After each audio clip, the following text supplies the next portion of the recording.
Assalamualaikum warahmatullahi wabarakatuh, Bapak Ibu guru hebat di seluruh Indonesia.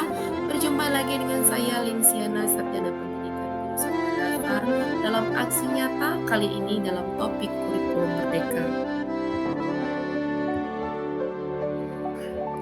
Dalam kurikulum merdeka, aksi nyata yang akan saya lakukan adalah dengan menyebarkan pemahaman tentang kurikulum merdeka.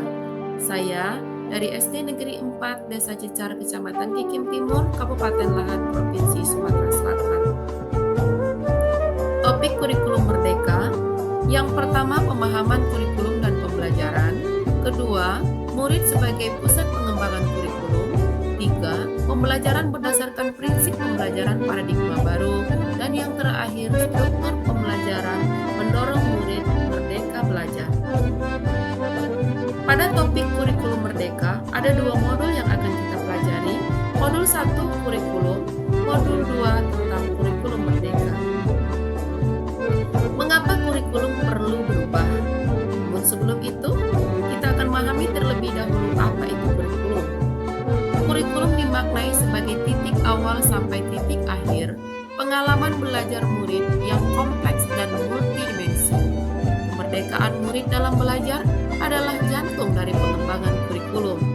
Kurikulum mau tidak mau harus sesuai dengan perubahan zaman agar kebutuhan murid untuk pengembangan diri sekarang dan masa depan dapat terpenuhi. Klasifikasi komponen kurikulum terdiri dari tujuan, panduan pedagogik, dan panduan asesmen. Peta dan bagian-bagiannya, kita akan melihat perubahan kurikulum 16 tahun terakhir. Dari tahun 2004, kita menggunakan kurikulum KBK. Tahun 2006, kurikulum KTSP. Tahun 2013, kurikulum 2013. Tahun 2017, kurikulum 2013 revisi. Dan tahun 2020, kurikulum merdeka. Kerangka dasar kurikulum merdeka: 1. Tujuan pendidikan nasional. 2. Profil pelajar Pancasila. 3. Struktur kurikulum. 4. Prinsip pembelajaran dan asesmen. Dan yang terakhir, pencapaian pembelajaran. Setiap perubahan kurikulum, kita memerlukan adaptasi. Adaptasi kurikulum. Kurikulum merdeka yang ditetapkan oleh pemerintah, yang diadaptasikan oleh satuan pendidikan. Sebagai satuan pendidikanlah yang memahami tentang kondisi ekosistem di mana murid berada dan perkembangan zaman sehingga pendidik dapat merealisasikan pada murid pendidikan dengan proses mendidik yang bertujuan agar kurikulum yang digunakan relevan dengan kebutuhan murid sehingga terwujud pembelajaran bermakna yang berpihak pada murid untuk dapat menghantarkan murid pada keselamatan dan kebahagiaan dalam kehidupan di masa depan. Kita mengenal kurikulum operasional sekolah atau KOPS.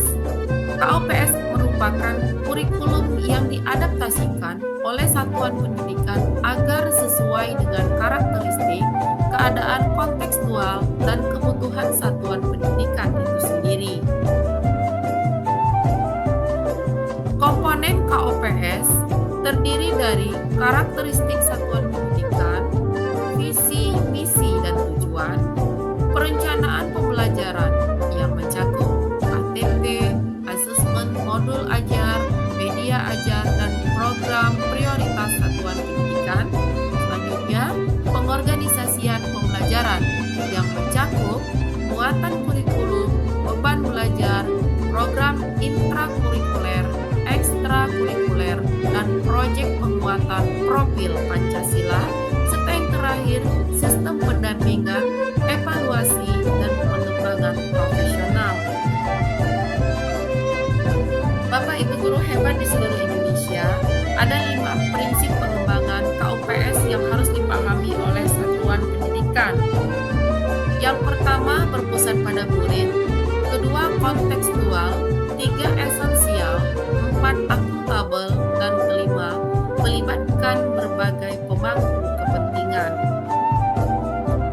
Adapun dokumen KOPS yang dinamis yang mengikuti perubahan dan kebutuhan dari satuan pendidikan itu sendiri. Bapak dan Ibu guru hebat di seluruh Indonesia, demikianlah pemaparan dari saya tentang kurikulum merdeka. Terima kasih. Saya mengharapkan komentar dan juga umpan balik dari Bapak Ibu guru semua dalam Google Form yang telah saya sediakan. Wassalamualaikum warahmatullahi wabarakatuh.